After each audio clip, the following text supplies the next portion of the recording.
최근 강남 날씨가 체감온도 40도를 기록할 정도로 엄청난 폭염이 이어지고 있는데, 이런 날 땡볕에 외출하고 돌아왔을 때 피부가 마치 불타는 것 같다고 느끼셨던 적 분명히 있으실 텐데요. 우리는 흔히 뜨거운 햇볕 때문에 피부가 검게 탄다고 생각하지만, 단순히 이렇게 까맣게 타는 것을 넘어서서 피부 온도가 높아지는 것 자체가 피부 노화를 엄청나게 가속화시킨다는 사실 알고 계셨나요? 상상 이상의 위험에 노출된 우리의 피부, 과연 어떻게 지켜야 할까요? 오늘 제가 그 해답을 속 시원하게 알려드리겠습니다. 저는 DR 피부과 방숙현 대표원장입니다. 우리는 보통 체온은 신경을 써도 피부 온도는 따로 생각하지 않는 경우가 많거든요. 하지만 우리의 피부는 32도에서 35도의 적정 온도를 유지하는 것이 중요합니다. 그럼 우리의 피부 온도가 지금 적정한지 어떻게 알 수 있을까요? 아주 간단한 방법이 있습니다. 바로 여러분의 손등을 얼굴에 살짝 대보는 거예요. 저도 지금 대보니까 굉장히 손등이 차갑다고 느껴지거든요.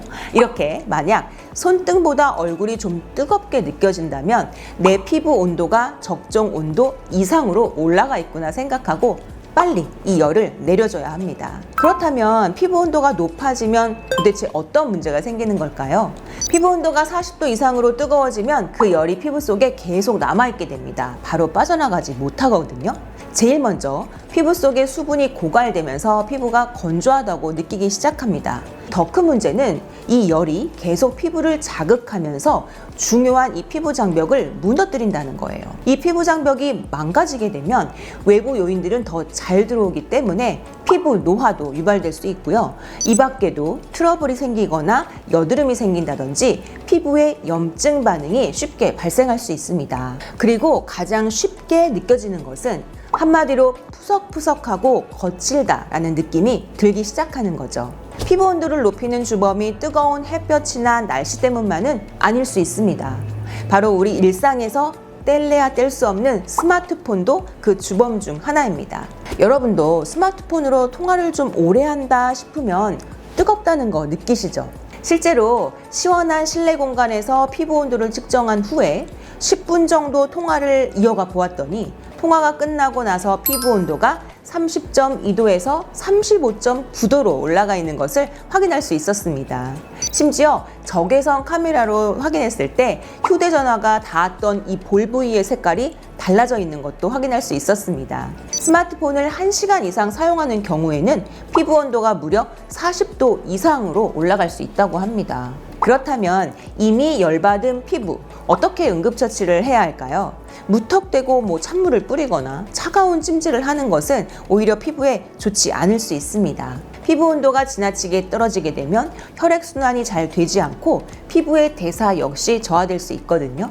그 과정에서 피부가 건조해질 수 있고 각질도 증가하는 역효과가 발생할 수 있습니다. 또한 차가운 찜질이 급격하게 혈관을 수축시키기 때문에 다시 원상복귀될 때 급격한 이완이 되면서 혈관의 탄력성을 저하시킬 수 있고요. 혈류에 이상 흐름이 생기는 와류가 발생해 이물질이나 혈전의 생성을 높일 수도 있습니다.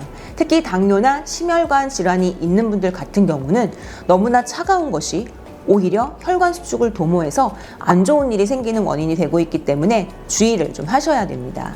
피부 열 진정의 효과적인 방법 중 하나는 바로 목부터 식혀주는 겁니다. 우리 목에는 심장에서 출발해서 목으로 올라가는 가장 중요한 혈관인 경동맥이 있어요. 이 경동맥은 얼굴, 머리, 두피, 전체적인 혈류의 80% 이상을 담당하는 혈관이기 때문에 이 부분을 시원하게 해주는 것만으로도 얼굴 전체의 열감을 떨어뜨리고 그로 인한 불편감을 해소시켜줄 수 있습니다.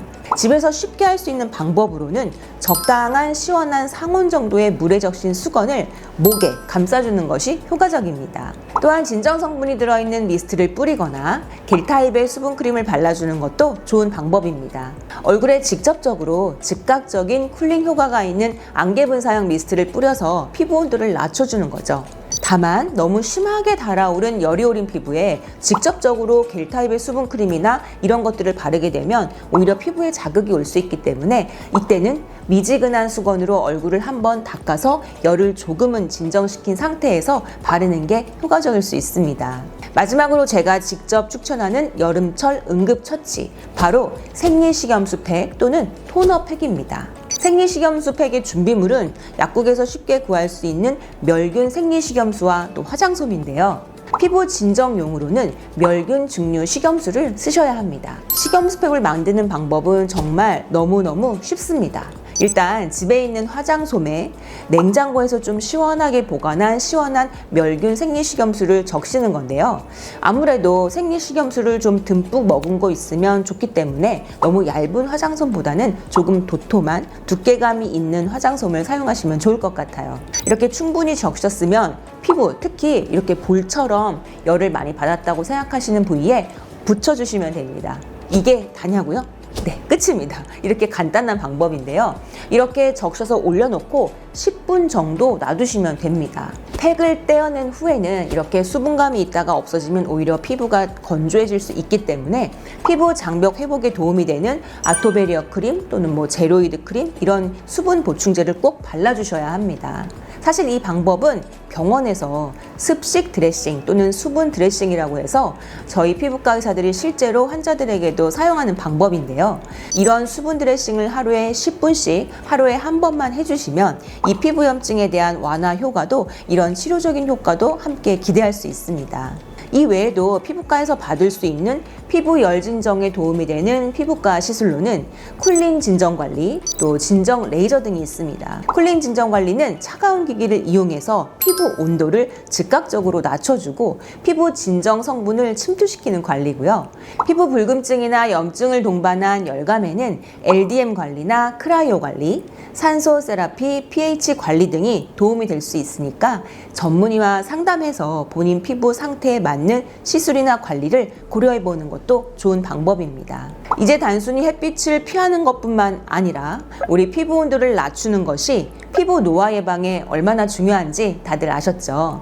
오늘 제가 알려드린 목을 식히는 방법, 그리고 생리식염수 팩, 마지막으로 피부과 시술 정보를 활용해서 뜨거워진 피부를 빠르게 진정시켜 건강하고 어린 피부를 오래오래 유지하시길 바랍니다. 다음에도 더 유익한 정보로 찾아오겠습니다. 저는 DR 피부과 방숙현 대표원장이었습니다. 감사합니다.